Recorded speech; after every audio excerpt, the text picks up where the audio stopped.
Merci beaucoup Fanny. Donc, je vais vous parler à présent de deux innovations technologiques. La première, c'est l'OCT péropératoire en chirurgie cornéenne qu'on a eu la chance d'avoir depuis fin 2018.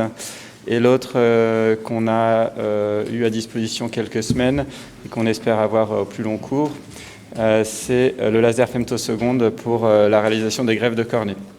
Je serai obligé de faire des petites sorties de mon diaporama pour les vidéos. Donc je l'ai fait sous forme de cas clinique. Un homme de 31 ans, baisse d'acuité visuelle progressive depuis quelques années, qui a consulté plusieurs fois aux urgences avec des ulcères de cornée. Et voilà ce qu'on retrouve, 3/10 sur l'œil droit, 3/10 P4, sur l'œil gauche, 2/10 P4. Avec cet aspect anormal, Eric, et fluo négatif, en dehors des épisodes de crise. En OCT de cornée, ça donne ça. Alors pour les plus jeunes internes, j'ai vu les premiers semestres, la première couche en OCT hyperréflective, c'est le film lacrymal. La deuxième hyporéflective, c'est l'épithélium cornéen. Et on a l'abomane qui est hyporéflective, et entre l'abomane et l'épithélium, la membrane basale qui est hyperréflective. Donc là, on voit un large épaississement hyperréflectif au niveau de l'abomane, avec une profondeur de 174 microns et un mur postérieur de 365 microns. Donc on est devant une dystrophie de Reis-Buckler qui provoque des érosions récidivantes, avec les passages aux urgences réguliers, généralement dans la deuxième décade, et du matériel extracellulaire au niveau de l'abomane et sous l'épithélium cornéen. Alors qu'est-ce qu'on propose à ce patient qui a mal, qui voit moins bien, et il est jeune? Donc il y a plusieurs options thérapeutiques, et celle qu'on a prise, c'est de faire une photokératectomie thérapeutique au laser excimer. Et pourquoi j'ai glissé ce cas dans intérêt de l'OCT péropératoire? Parce que, comme vous l'avez vu, l'atteinte est quand même assez profonde, avec un mur postérieur, on va dire un peu limite. Donc faire un seul passage, ça aurait pu être un peu risqué. Donc on y allait progressivement. On a fait 2 passages à 40 microns, avec à chaque fois un contrôle OCT, et un dernier passage à 20 microns, avec une zone optique de 9. Donc en pratique, au bloc, ça donne à peu près ça. C'est un peu le... Voilà, il y a un petit équilibre à trouver, parce que le laser prend pas mal de place, l'OCT aussi. Donc on fait reculer le patient. Ah, le son est là, on va peut-être baisser. Il faut un peu de coopération quand même.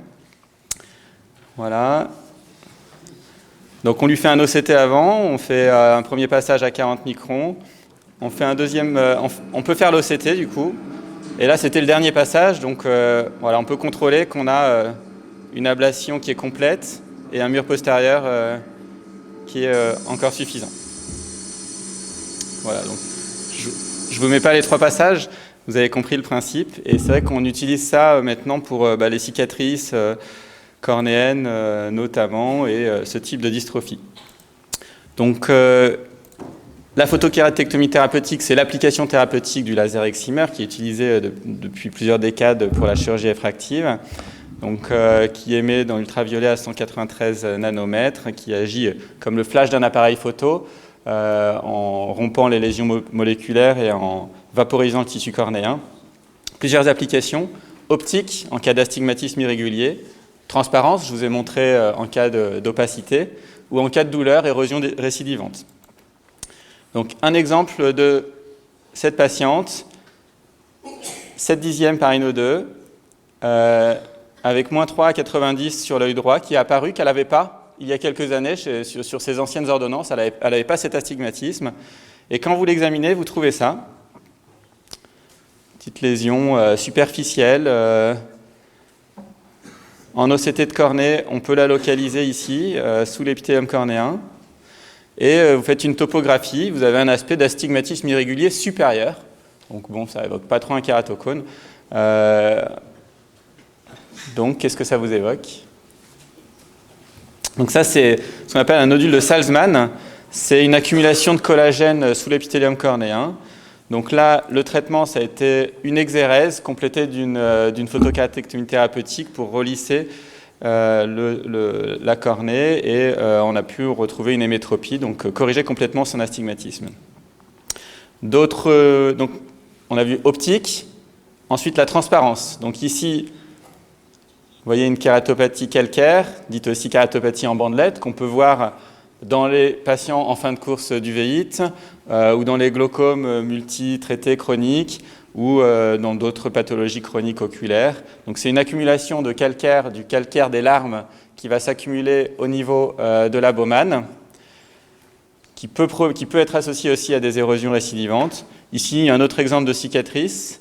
Et là, cette patiente, donc encore un exemple de notre utilisation de l'OCT au bloc opératoire, donc pré-op et post-laser excimer, juste en salle d'op.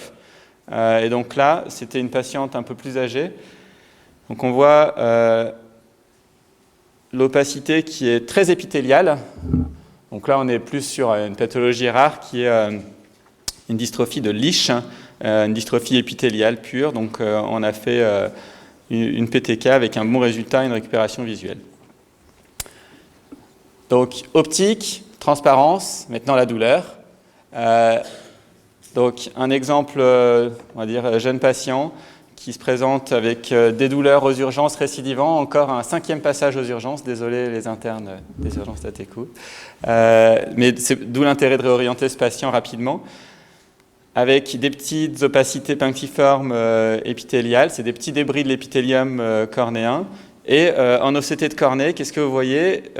Une hyperréflectivité ici au niveau de la membrane basale, des petits décollements épithéliaux, ici. Donc c'est une dystrophie de cornée fréquente, qui est une dystrophie de Cogan, c'est une dystrophie de la membrane basale épithéliale, une pathologie du complexe d'ancrage de l'épithélium, avec une anomalie des hémidesmosomes. C'est la plus fréquente des dystrophies de cornée avec le classique aspect en fingerprints en rétroillumination. Donc voilà, c'est un des motifs de PTK les plus fréquents qu'on fait. Donc on a vu les indications, les contre-indications. Donc comme l'ont dit les deux pierres, 300 microns de mur postérieur sain, c'est indispensable. Donc pas comme ici par exemple, avec une cicatrice, c'était une cicatrice de corps étranger un peu trop profonde.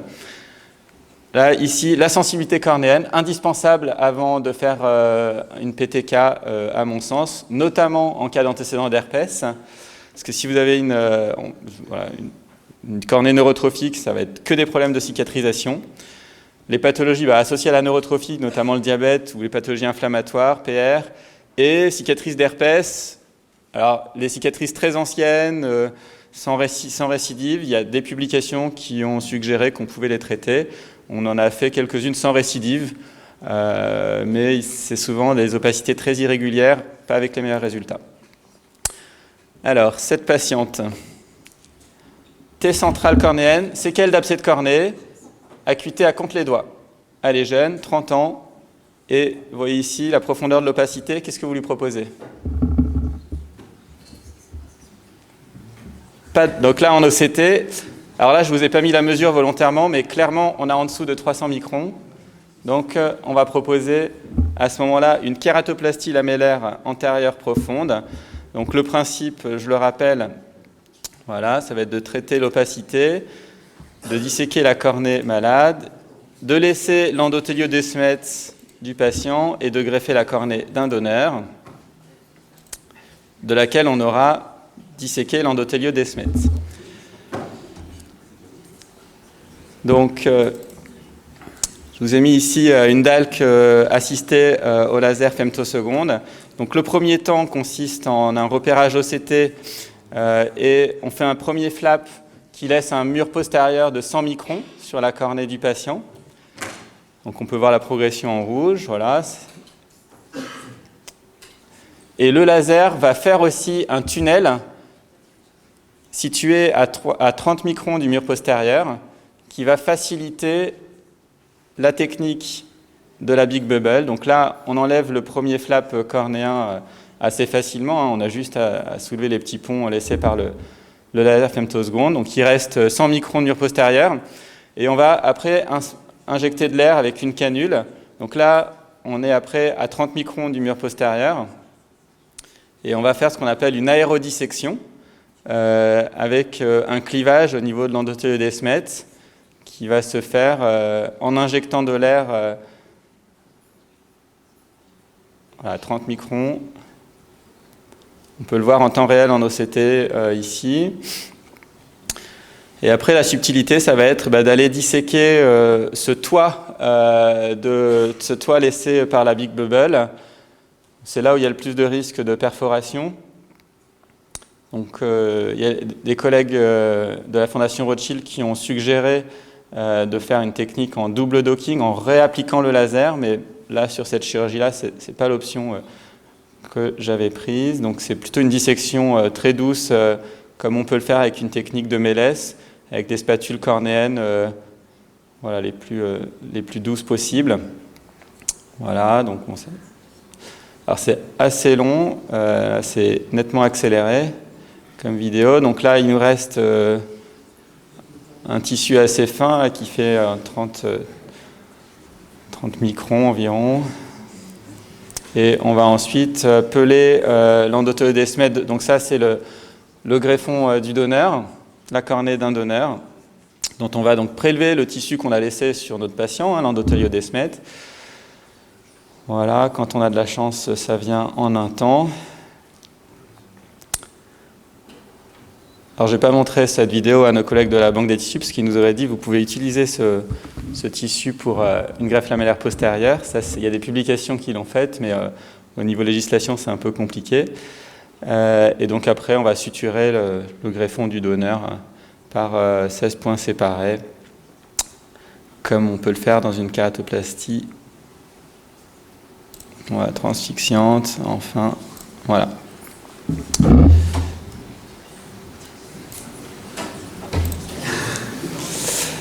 Donc les résultats semblent très prometteurs. Il n'y a pas énormément de publications sur ce sujet, du fait du coût des lasers notamment, mais ça semble assez prometteur. J'ai une publication de nos collègues de Nantes qui semble pertinente, avec des petits groupes, mais peut-être une meilleure acuité visuelle dans le groupe femto. Ce qui serait intéressant serait qu'ils donnent aussi dans leur publication le taux de rupture et le taux de succès par technique femto versus manuel, et la publication des collègues de la Fondation Rothschild sur la technique du double docking. Donc là, on était sur les problèmes de la partie avant de la cornée. Maintenant, si on passe sur les problèmes de la partie arrière de la cornée, patiente, je n'ai pas mis son âge, Madame L, 60 ans, flou visuel matinal, halo, éblouissement, 4/10 par NO5. Vous avez vu déjà quand même une belle petite cataracte. Et quand vous faites un examen de la cornée en rétroillumination, vous voyez ici une cornée aguttata dense, diffuse, centrale, avec déjà un petit œdème de cornée, une cornée qui fait 598 microns. Si vous faites un comptage en périphérie, vous pouvez voir les gouttes. Et elle se plaint de halo, elle est très gênée pour conduire. Donc, œdème de cornée clinique, oui, on va proposer chez cette patiente une chirurgie combinée greffe endothéliale phacoexérèse. Non, s'il n'y a pas d'œdème clinique, c'est là que le débat peut être ouvert. Ça fait partie des patients que vous nous adressez parfois pour un avis. Est-ce que je fais la chirurgie de cataracte seule? Est-ce qu'il faut faire une combinée? Donc la stratégie qu'on comprend, s'il y a des symptômes d'œdème avec une fluctuation, s'il y a une pachymétrie à plus de 650 ou une asymétrie de la pachymétrie, qui peut être aussi un marqueur de subœdème, on va faire une chirurgie combinée. S'il n'y a pas ces symptômes, avec une pachy raisonnable, on peut faire une phacoexérèse première en informant le patient du risque de décompensation. Donc là, le principe, ça va être d'extraire de la cornée l'endothélium et de greffer l'endotheliodesmède du patient. Donc là, également, un intérêt certain à nos yeux du laser femtoseconde. Donc la première étape, c'est la préparation du greffon au laser, où on va inverser la courbure de la cornée du patient, voilà, sur une ancillaire dédiée. On va la protéger avec un peu de gel, protéger l'endothélium, parce qu'on va appliquer le laser sur la face endothéliale. Et on peut paramétrer la profondeur de découpe. Il y a un scan OCT qui est fait par le laser. Donc on paramètre une profondeur de découpe Là, on a paramétré 70 microns, mais on peut potentiellement aller un peu plus loin. Et après, avec la même spatule que tout à l'heure, une spatule de cornet douce, on va aller libérer les petits ponts laissés par le laser pour être sûr qu'on a un tissu exploitable. Voilà. Ensuite, ce que j'ai proposé aux techniciens laser, c'est de faire une prédécoupe circulaire sur 360 degrés du desmétorexis. Donc, on a utilisé son programme de kératoplastie transfixiante qu'on a arrêté en cours de route. Donc, une découpe qui part de la face postérieure de la cornée. On l'a arrêté, bim, à 70 microns, donc ce qui nous a permis d'avoir des encoches ici en périphérie et un desmétorexis parfaitement centré et circulaire. La chirurgie de cataracte, je l'ai laissée, mais ultra accélérée, juste pour vous rappeler que c'est une chirurgie combinée, avec quelques petites subtilités qu'il faut prendre en compte en cas de chirurgie combinée. Le choix de l'implant, notamment, prendre un implant qui sera assez rigide pour éviter une luxation sur la greffe péropératoire. Et deuxième subtilité, ça va être le visqueux, où on utilise un visqueux très cohésif. Donc on prend le visqueux le plus cohésif possible et dont on va prendre soin de bien laver. On va bien laver le visqueux derrière l'implant. Donc ça, c'est le desmétorexis. Voilà. Donc pour le coup, là, il est venu en deux parties. Mais l'intérêt par rapport à la technique manuelle que j'ai vue, c'est qu'il est circulaire, centré, avec des limites nettes. Donc ça va éviter d'enlever un peu de desmètre en face de la porte d'entrée, par exemple. Donc comme je vous disais, bien laver le visqueux, y compris derrière l'implant, parce que laisser du visqueux, ça va être des facteurs de risque de décollement de greffe endothéliale. Donc la technique qu'on utilise avec Fanny, c'est la technique du fil tracté. Voilà, on a pris cette option sur laquelle j'avais pu bénéficier quand j'étais à la Cornell Clinic à Sydney. Donc voilà le greffon. On va donc passer un premier fil qu'on a récupéré avec une aiguille 25 gauge. On passe un fil dans le greffon et on va récupérer en face. Voilà, alors après, il y a tout un tas de techniques d'insertion. Je ne sais pas s'il y a vraiment de supériorité des techniques. Je crois que la meilleure technique, c'est celle qu'on arrive à reproduire sans complication. Voilà, et on va insérer le greffon par une micro-incision. Du coup, on n'a pas été obligé de trop agrandir. Donc on insère le greffon en chambre antérieure délicatement et plaquer le greffon avec une bulle d'air à la face postérieure de la cornée.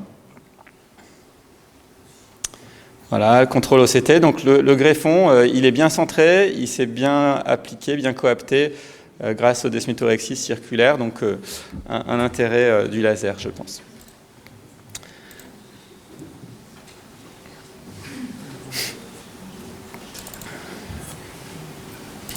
Bon, les résultats précoces. Cette patiente, on l'avait déjà opérée de l'autre œil avec une technique classique et on était à 1 an de la chirurgie de son œil droit avec un bon résultat. Pas de problème oculaire par ailleurs.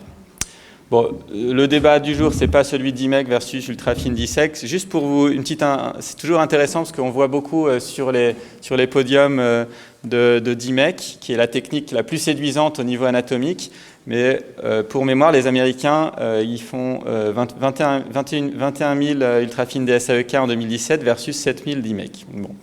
Voilà, après, avec pas mal d'études comparatives, peut-être une récupération un peu plus rapide en DIMEC par rapport en ultrafine dissect, mais au long cours, a priori, des résultats assez similaires.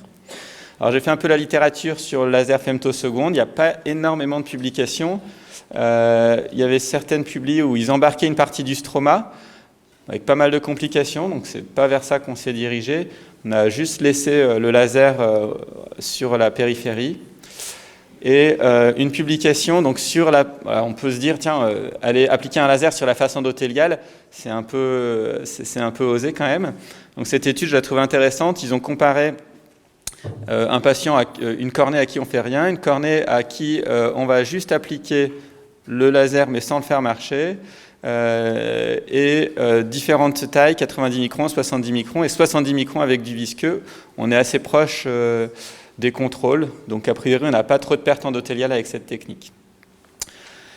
Donc voilà les deux avantages de la femtodissect dont je vous ai parlé. Alors dans cette vidéo j'ai oublié de l'insérer, mais c'était un deuxième patient qu'on a fait avec une endothélie Descemet qui est venue en un temps et bien circulaire.